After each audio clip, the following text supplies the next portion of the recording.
Okay, quickly, before the trailer starts, I just want to make a prediction, and I'm making this video so that I can be held accountable for said prediction. You ready for this? The next GTA Online title is not going to feature a Mark II oppressor or something even similar to that. Okay, it's starting. You already know that you're a tool, but does the rest of the world? Let others experience the sadness of having you present in their lives with the ultimate briefing tool that defies all logic. The Mark II Oppressor. Push other players to jump to private sessions and even RP servers for no particular reason. Mark II Oppressor. Ruin it for everyone else. And I can already hear people be like, "Ooh, it's so easy to deal with him. All you have to do is..." Bitch, I am driving in my unscratched classic, minding my own business. The last thing I want to do is get into a pissing contest with someone that's looking for any form of acknowledgement. So where am I coming from with all this, or where am I going? Well, where else but Rockstar's Golden Goose, it's Golden Boy, it's Golden Shower, whatever you want. It's Golden Shark card. Yeah, it's Golden Shark card. GTA Online, it's GTA Online, of course. But here's the main point. It is very important, quintessential even, that you voice every single concern you have with GTA Online. You might feel like complaining about GTA Online towards Rockstar is a fart in the wind, but I assure you it is not. Rockstar might seem like the quiet librarian, but behind closed doors, it's still probably a quiet librarian just quietly reading books. I'll get to the point. Okay, so Rockstar, despite their lack of physical communication to their community, they are listening and taking notes, making a list and checking them twice. And what has always been known as Rockstar's money printer has evolved into its, well, guinea pig in preparation for its magnum opus. It was always funny for me how Rockstar never verbally responds to their community ever, but it makes sense for me now. For example, Overwatch was the complete opposite. Well, the Jeff days anyways. Yeah, that Jeff. It would seem like every other week we would get that like, "Hey, it's Jeff from the Overwatch team," where they would discuss their plans that they're working on and their responses to the community implementing. They were very verbal. It was quite nice, but one thing it felt like is they kind of became the community's, bitch, having to jump through hoops to appease an audience that was just never entertained. It was never enough. Rockstar's quiet approach, I think, works pretty well from them. They've got a big community, a very wide one with different tastes and stuff. So no matter what issues they might address, they will always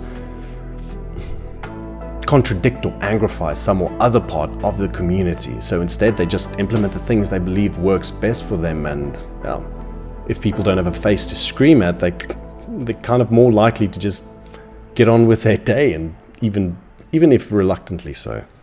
You can actually tell how Rockstar is listening and testing it in their own Rockstar way by adding different aspects from the communities, like the ability to sell in solo lobbies, heists for single players, the Mark II Oppressor nerfs.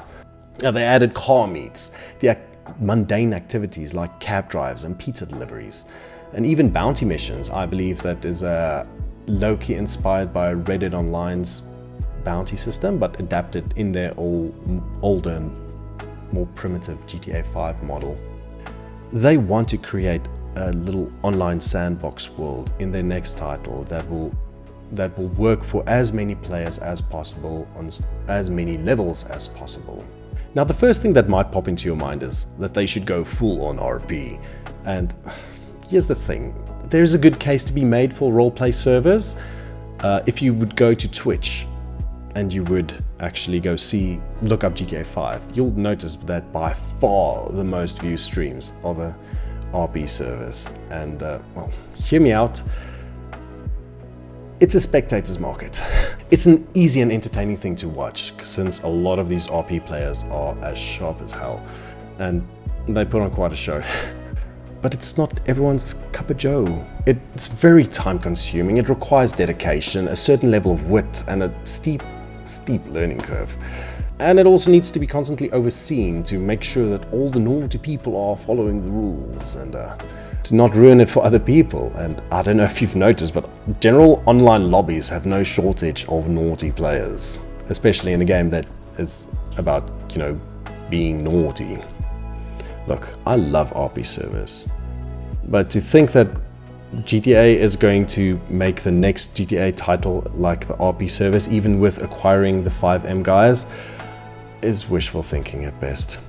I mean, look at the difference in how they implement their pizza deliveries, for example. Drive to the checkpoint, generic cutscene, boom. With roleplay, even with the most basic servers where you don't actually have to make the pizza after buying the ingredients, you still have to drive over, climb off, walk to the back of your vehicle, take out the pizza, walk over to your door, press a key to deliver.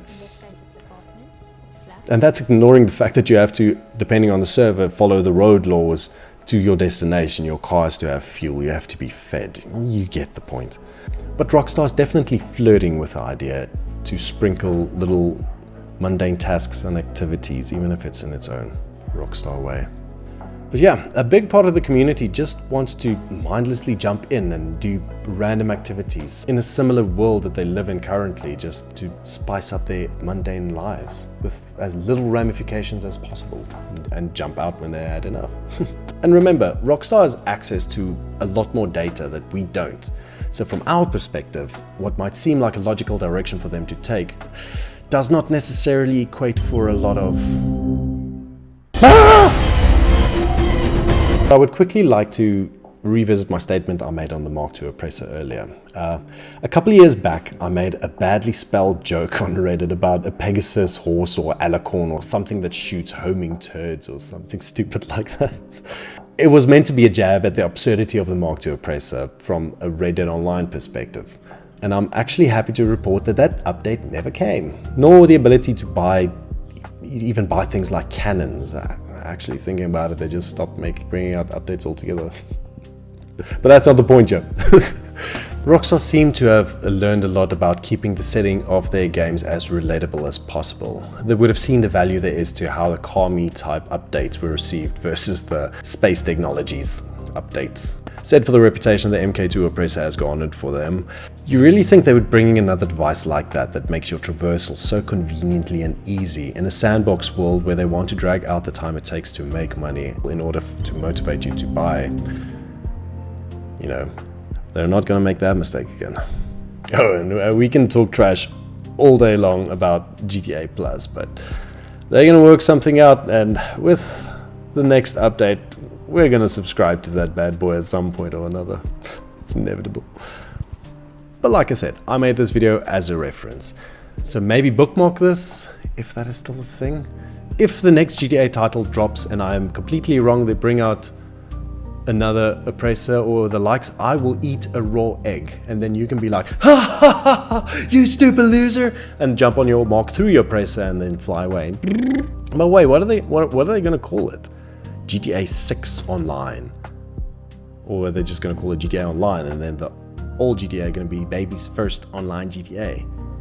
But then thinking about it, if I remember correctly, GTA 1 and 2 you could play online, but it was dodgy. You had to share your IP address with everyone